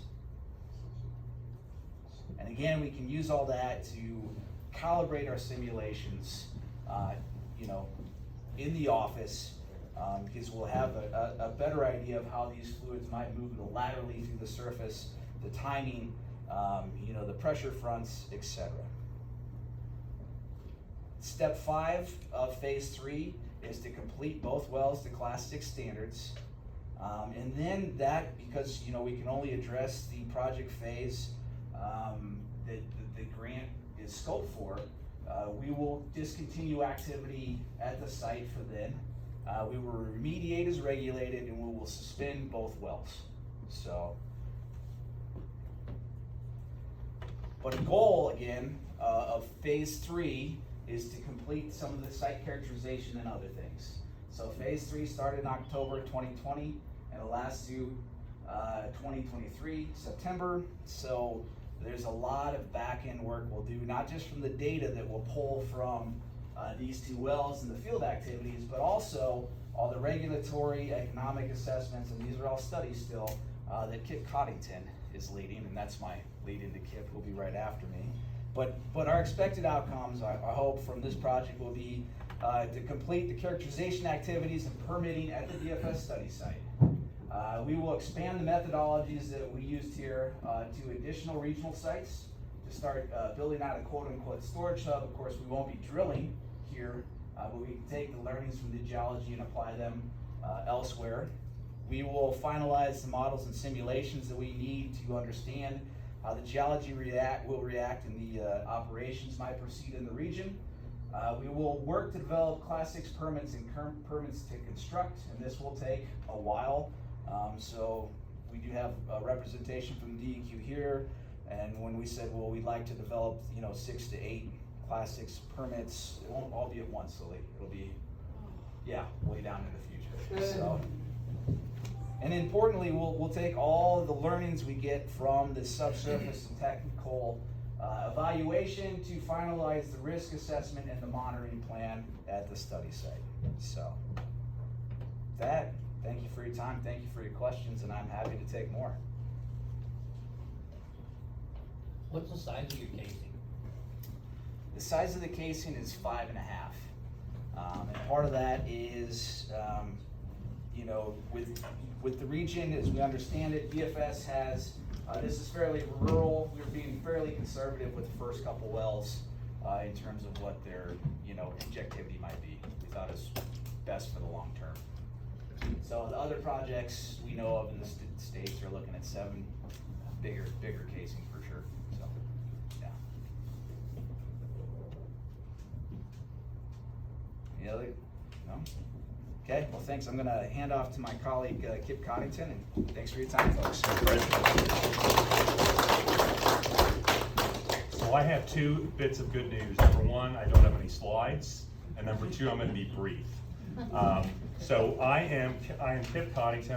I'm the director of a center at SER called the Center for Energy Policy Analysis, and more importantly, for purposes of this meeting, I have the privilege of leading a team of non-technical folks to address all the non-geologic aspects of this project. And so I'm a lawyer. Actually, my background is in chemical engineering, but I spent 30 years as a lawyer figuring out how to regulate projects like this. So I spent 30 years in big firms in Washington, D.C., helping big energy companies do projects like this.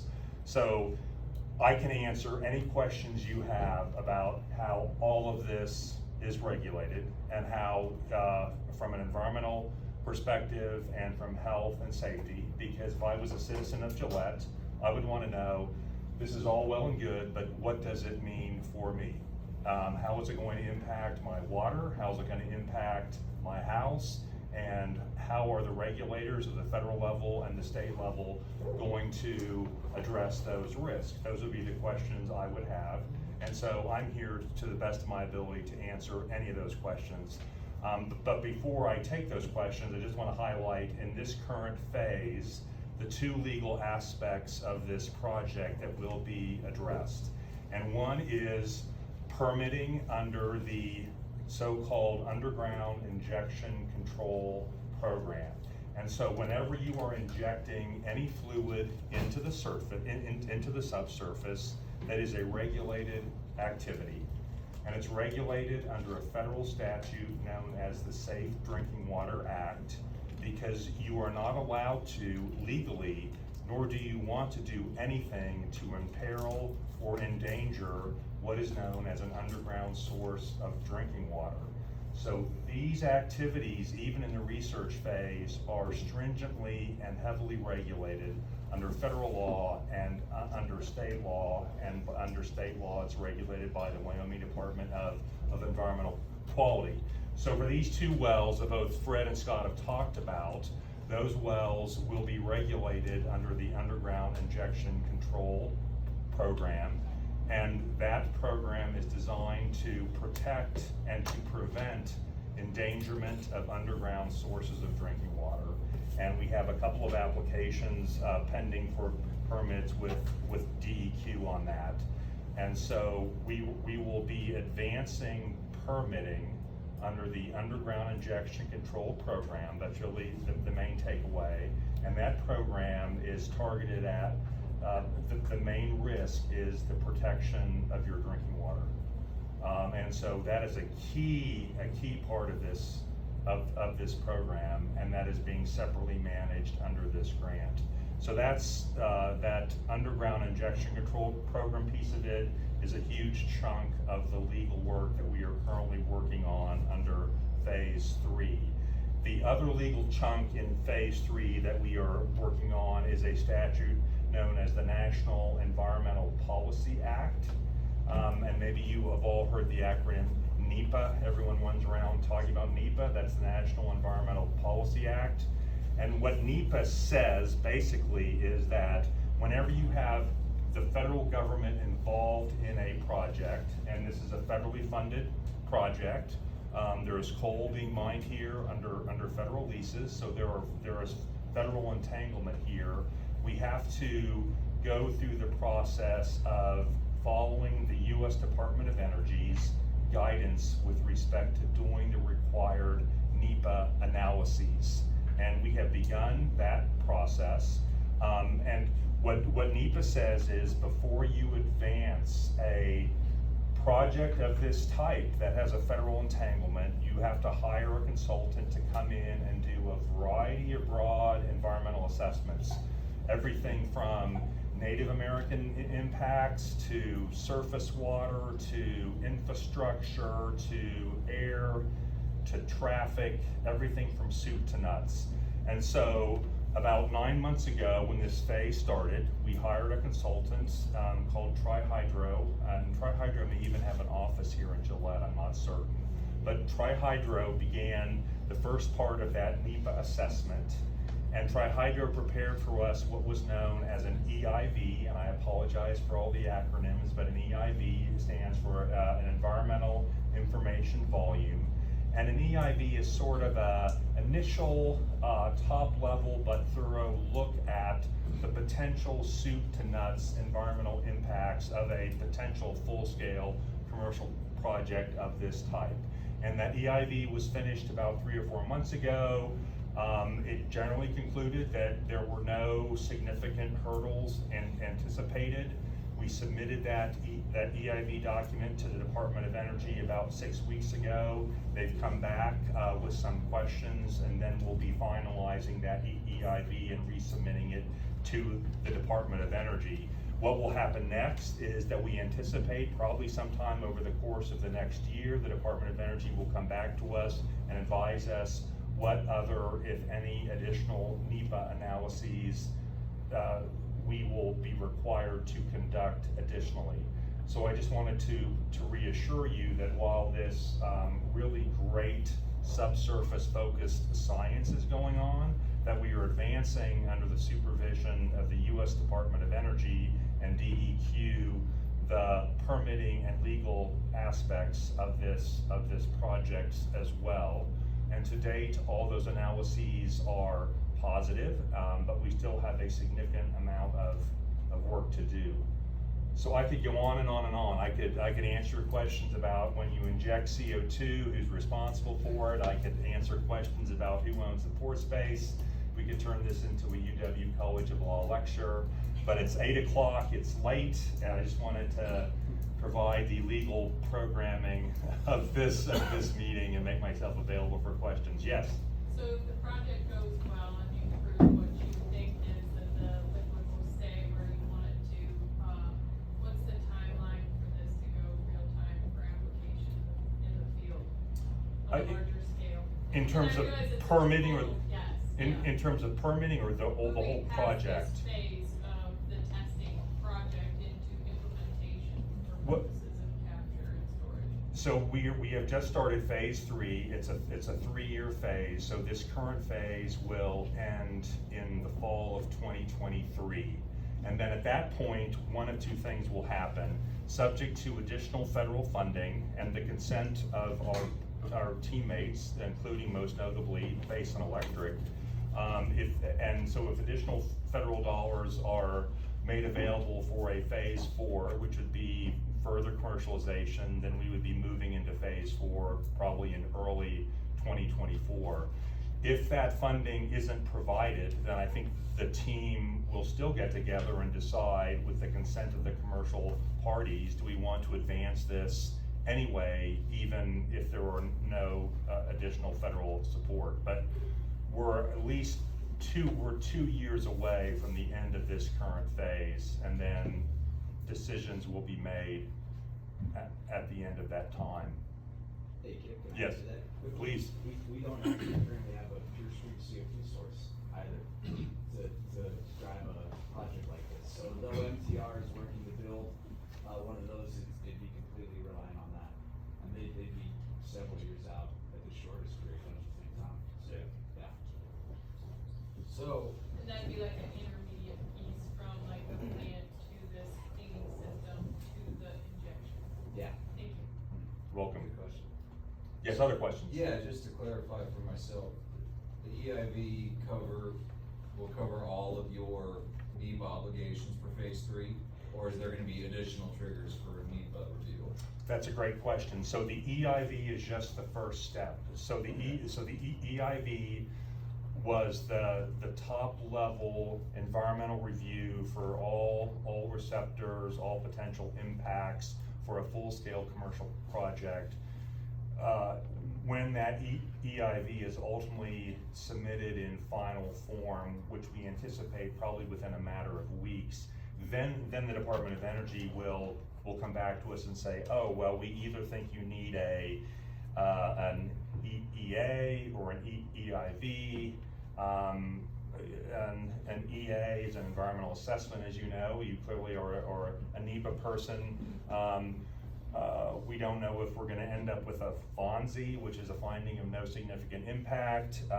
So we'll just have to wait to see. Sure. Based upon the EIV that was done, the initial look was there are no significant impacts anticipated. But ultimately, that will be the call of the Department of Energy.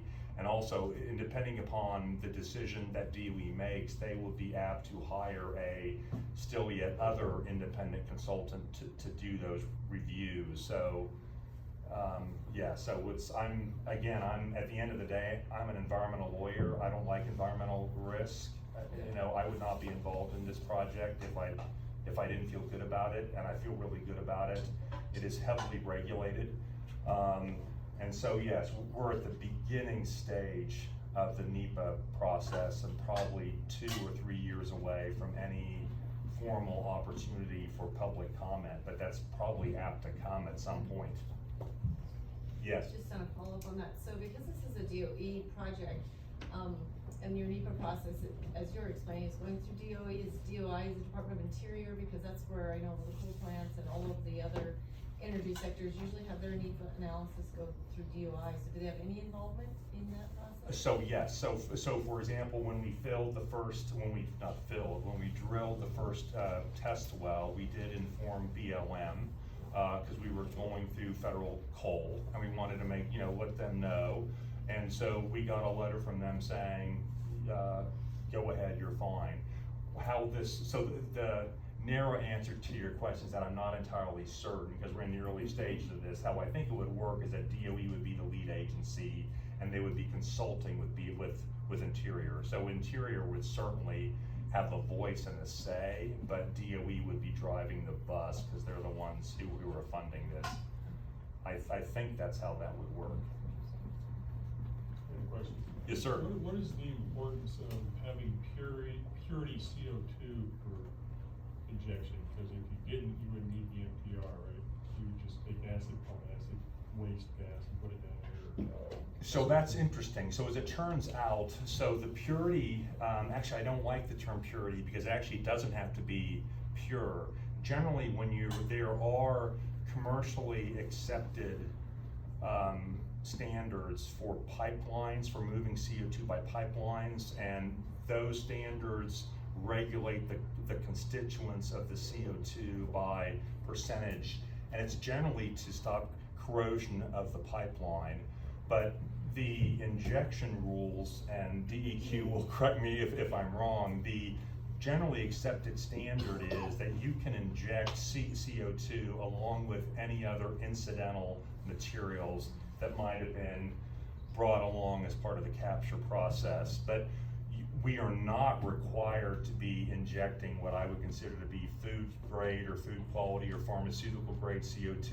You can kind of just, but it's gonna be pretty clean, and it'll be acceptable, it'll be up to pipelines standards, but we don't have to purify it to meet an environmental standard. I guess my question would be more related, is it due to potential corrosion or reaction within the reservoir plugging? If you have other, if you had some SO2 in there, you had some nitrogen or something else, is that part? Absolutely, and again, that's a great question, and you've heard this phrase. Do you want to answer that? Yeah, really early in the CO2 capture world, they actually looked at could we just take flue gas and just send it down? But there's a few problems. If it gets into oil field, you don't want the oxygen, obviously. But then the other issue is you need to, we talked about how you compress it into this kind of really dense phase, almost liquid. And when you have a big nitrogen component, it gets really hard to do that. Plus the actual volume is so high too. So, CO2 is 10 to 15% of what's coming out, and all of a sudden, you multiply that by 6 or 7. But really also having that big nitrogen, you can't compress it into that fluid, right? Because nitrogen at high pressure and CO2 at high pressure behave really differently, so. But you've heard people say this class 6 well classification, again, that's under the Underground Injection Control Program, and that is specifically the regulations that apply to the injection of carbon dioxide. And again, DEQ now has the lead for that under primacy. Those class 6 injection construction, well class construction requirements are rigorous and are designed to address the types of issues that you're dealing with CO2. So these wells will be constructed in anticipation of the nature of CO2. Can Yes. I also add to that just a little bit? And so we also look at the core and the fluids that are in the rock, right? And so then we'll understand through geologic modeling, geochemical modeling, what the reaction will be when CO2 goes down the pipe, touches the rock, touches the fluid. And so we'll have a good understanding of what happens there. You can do all that in the lab, kind of. You can do it in the lab, and you can do it through modeling. Yep. Yes, you had a question, ma'am. It's a bit basic question. That's all right. You talk about the source, and you talk about and where it's trapped, and then you talk about putting it under the ground. How does it transported to that site, and is there any danger in the transportation of it? It is transported typically, and in this project, via pipeline. And CO2. Above ground? Above ground, typically, although they could be underground. And CO2 pipelines, and yes, so a CO2 pipeline could leak, but however, CO2, and that is a risk that we address. CO2 pipelines have been in existence for decades. There are CO2 pipelines in Wyoming. I can't quote you the figures, but both the Department of Labor and OSHA has worker risk assessments or deaths by injury. And what I remember is that the CO2 pipeline transportation industry is one of the safest in the United States. So I think out of the potential risk in this project, the transportation piece of it probably is pretty de minimis. So you're saying it's nothing new? It's nothing new, but we will take it seriously. I mean, so we'll be cognizant of those pipeline right-of-ways. We're not gonna be, no one's gonna be putting it through somebody's living room. No, it's just gonna be, we're cognizant of all potential risk, but that I think we feel pretty confident about. Yeah.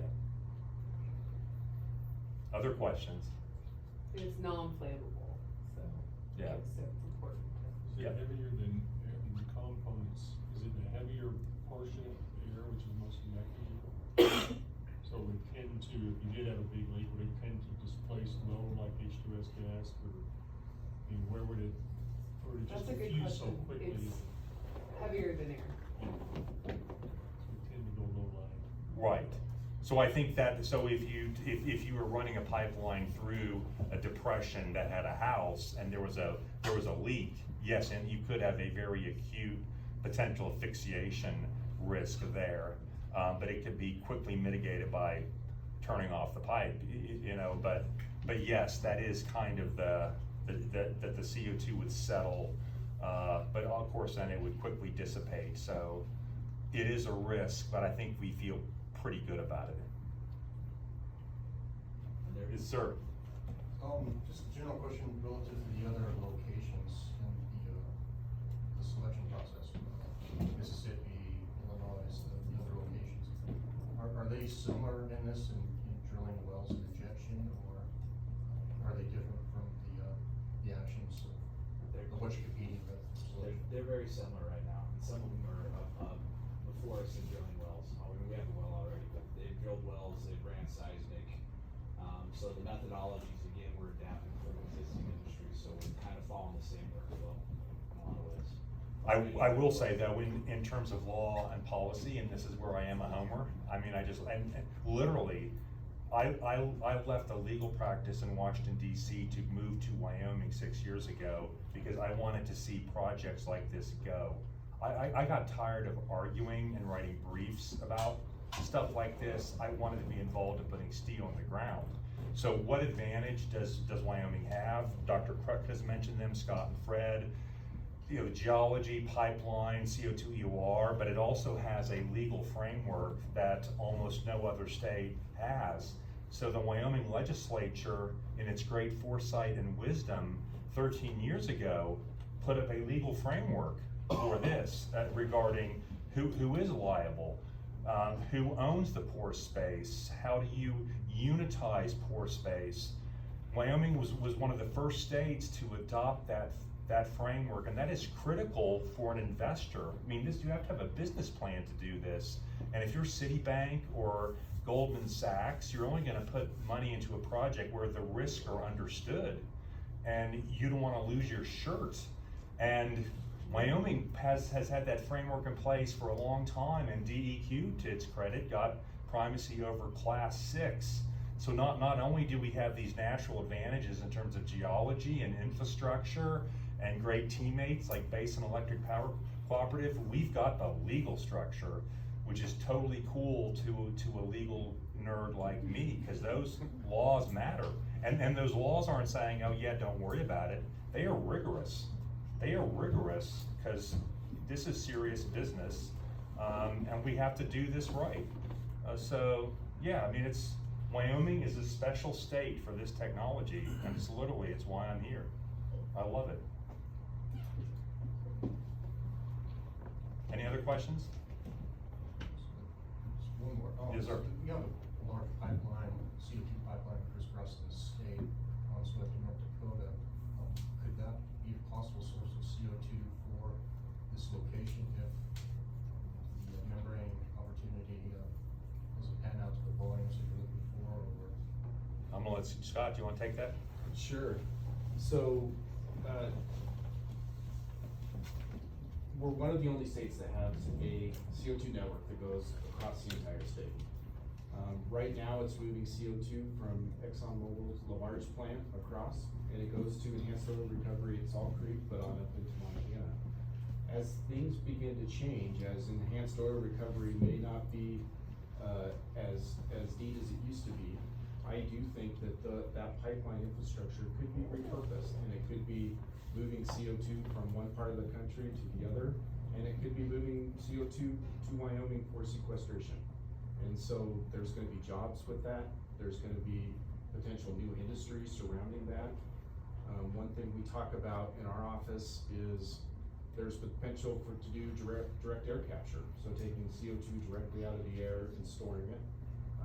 Maybe Wyoming's a great place for that, but it's worth the discussion, because I think those are new industries that could be supported by carbon capture and storage.